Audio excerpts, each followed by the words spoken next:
The Blue Jays are renewing President and CEO Mark Shapiro's contract for 5 years.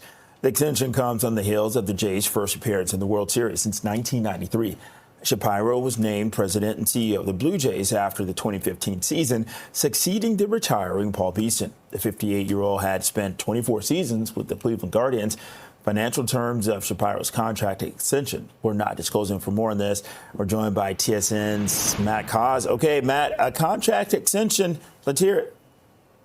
Yeah, this makes a lot of sense. The fascinating thing is that a year ago, if we had heard about this extension, I think people would have been confused. They would have admitted that certainly what's been done with the Rogers Center, the $300 million investment and upgrade, certainly was a success. Most people have been raving about it. So for that, Shapiro gets full grades.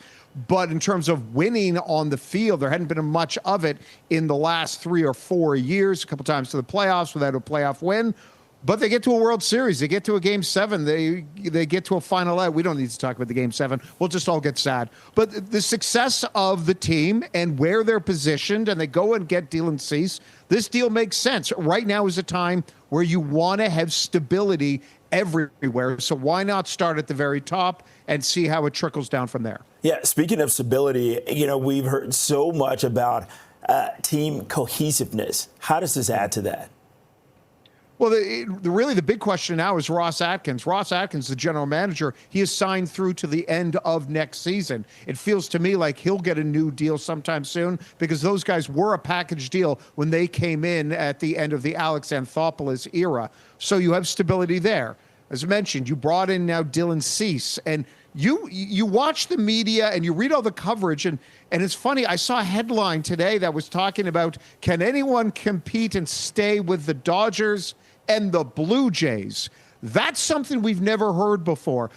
So many years after they won the World Series, the Blue Jays would have the 23rd, 24th highest payroll. Now it's a top 5 one, and we're waiting to see what's going to happen with either Kyle Tucker or Bo Bichette, who, again, if they had got that final out in the 9th, we would remember that home run that we're looking at now, and now we're all getting sad. But no, I mean, this makes a lot of sense. They've got Schneider figured out. They've got the pitching staff figured out. They still need to get a little bit better in terms of finding one guy better than Jeff Hoffman. But the Blue Jays are in a very excellent position right now for the upcoming season. Well, along with that, Matt, does this give added pressure to recreate what we saw and, maybe even go one step further?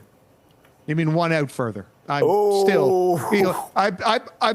The funny thing is, and I know this is what we don't want to talk about, people come up to me, want to talk about the World Series in Game 7, and I'm trying my best not to talk about it. But to your question, yes, it absolutely does put more pressure. Think about it at the beginning of last year. The Blue Jays were last in the American League East. There was no expectations on them. Even in early summer, the team still had a losing record. And now they're going to be a team a lot of people will see are going to come out of the American League, considering they brought Shane Bieber back and they brought Dylan Cease. And they've got a lot of young guys that the pressure is going to be on some of them to recreate it. I don't expect George Springer, for instance, to have as good a season as he did last year. But if he's 80% of what he did last year, that's going to be remarkable. But yeah, absolutely there's pressure now that the Blue Jays are seen as this top dog. And we've seen Baltimore go out and spend money. And we're still waiting to see what the Yankees are going to do. In fact, I think the team with the most pressure might be the Boston Red Sox, who really haven't made the same sort of splash as the Blue Jays and the Orioles have done. All right, TSN's Matt Cauz, thanks a lot for making time for us on a Friday evening.